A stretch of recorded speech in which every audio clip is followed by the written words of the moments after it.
வணக்கம் மக்களே, இன்றைக்கி அம்மா ஒரு நல்ல ரெசிபியோடு வந்திருக்கேன். அது என்னென்னா காய் வச்சு சோமாஸ். அது எப்படி செய்யலாம்னு கிச்சனுக்குள்ளே போய் பார்ப்போம். வாங்க பார்ப்போம். இப்போ சோமாஸ் செய்யறதுக்கு என்ன பொருள்னு பார்ப்போம்.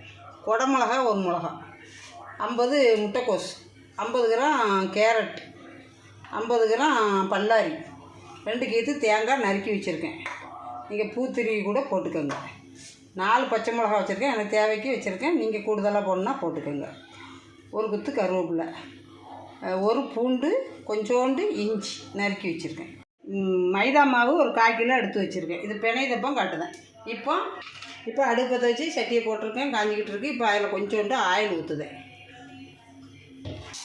இப்போ ஆயில் சூடாகிட்டு இப்போ 1 டீஸ்பூன் கடுகு போடுவேன். இப்போ கடுகு வெடித்ததும் பச்சை மிளகாய், இஞ்சி, பூண்டு, கருவேப்பிலை எல்லாம் போடும். பச்சை மிளகா வெடிக்கும் பார்த்துக்கோங்க. இப்போ இந்த குடமிளகாயை அதோட போடும்.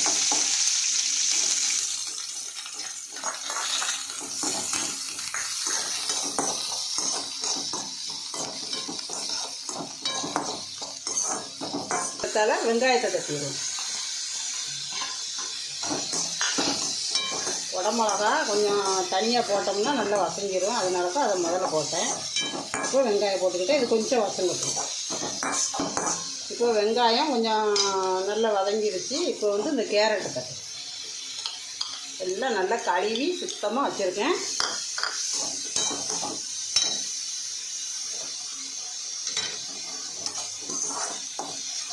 இப்போ கோஸு தட்டுதான், முட்டைக்கோஸ். இப்போ இதுக்கு தேவையான அளவு உப்பு போட்டுக்கிடுங்க. அப்போ தான் இந்த காய்கறி சீக்கிரம் வசங்கு. வேற பார்த்துக்கிட்டு போட்டுக்கிடுவோம். ஒரு 1/2 டீஸ்பூன் போட்டிருக்கேன் உப்பு. இதை நல்லா பெரட்டி விட்டுக்கிடுவோம்.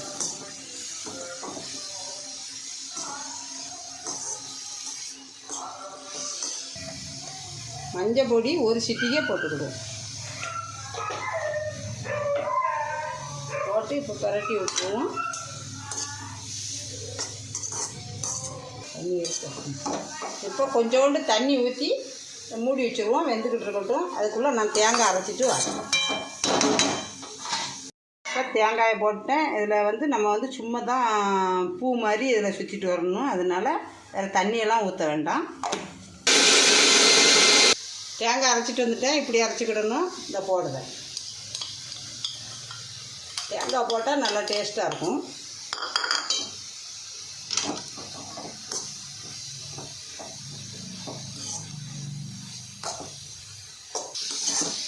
இப்போ காய்கறி சேப்பிங்க ரெடி ஆகிடுச்சு. இப்போ இறக்கிக்கிடுவேன். இப்போ மைதா மாவை தட்டிக்கிடுவோம். தட்டி பிசைஞ்சிக்கிடுவோம் உப்பு போட்டு. இப்போ இதுக்கு தேவையான ஒரு 1/2 டீஸ்பூன் உப்பு போட்டுக்கிடுவோம். இப்போ இதை தண்ணி விட்டு கரைச்சிக்கிடுவோம். நல்ல பூரி மாவு எப்படி இருக்கும் அதே மாதிரி நம்ம பிணைஞ்சிக்கிடணும். கை போட்டு தான் பிணைய முடியும். பூரி பதத்துக்கு ரொம்ப இலக்கமாக இருக்கக்கூடாது, நல்லா கெட்டியாக இருக்கணும். அந்த அளவுக்கு பிசைஞ்சிக்கிடணும் நம்ம. அப்போ பிசைஞ்சிட்டு காட்டுறேன். இப்போ மாவு வந்து பிணைஞ்சி வச்சுட்டேன். நல்லா இப்படி கட்டியாக இருக்கணும். இங்கே அடுப்பத்தை வச்சு இட்லி கடாய் போட்டு அதில் தண்ணி ஊற்றி கொதிச்சிக்கிட்டு இருக்குது. நான் இப்போ இதை ஊற்றிட்டு வந்து சப்பிங் வச்சு அங்கே வைக்கும்போது காட்டுறேன்.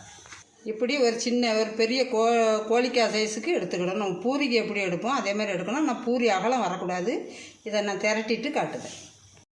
இந்த பூரிக்கு மாவு எடுக்கிற மாதிரி எடுத்துக்கோங்க. எடுத்துக்கிட்டு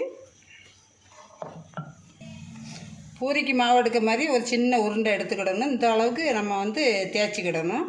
இப்படியே எல்லாத்தையும் தேய்ச்சிட்டு காட்டுவேன்.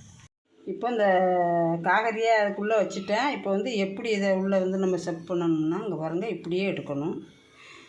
இப்படி சீலை மடித்த மாதிரி மடிங்க.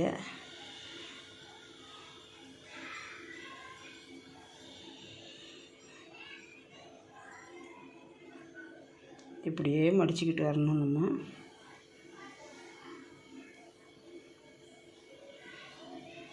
பாருங்கள், இப்படியே மடிச்சுக்கிட்டு இப்போ நம்ம கையில் எடுத்து வச்சுக்கிட்டு இப்படியே சுற்றணும். இது நம்ம பெருசானாலும் போட்டுக்கலாம். நீங்கள் இப்படி இருக்கட்டும். இப்போ இதை வந்து இப்படியும் கூட நீங்கள் பண்ணிக்கலாம்.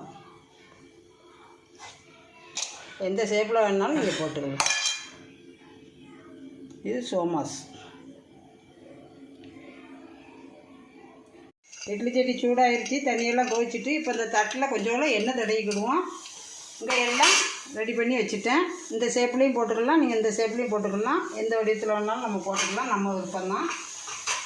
இப்போ தண்ணி சூடாகிடுச்சு, இப்போ தண்ணி கொதிச்சிருச்சு. இப்போ இதில் எடுத்து வை. எண்ணெய் தேய்ச்சிக்கிட்டால் நமக்கு ஈஸியாக வரும். அதனால தான் அந்த தட்டில் எண்ணெய் தேய்ச்சிக்கிடணும். நம்ம இட்லி தட்டில் இப்படி ஒன்று ஒன்றா எடுத்து வச்சுருங்க.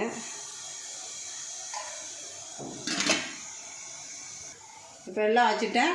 கொஞ்சம் ஒரு 10 நிமிஷம் வேகட்டும். இப்போ சோமாஸ் எல்லாம் நல்லா வெந்துருச்சு. இப்போ எடுத்துக்கிடுவோம். இப்போ நல்லா வெந்துட்டு எல்லாமே நல்லா எடுத்துக்கிடுவோம். நல்லா வெந்துருச்சு, சூடாக இருக்குது. இப்போ காவேரி சோமாஸு ரெடி.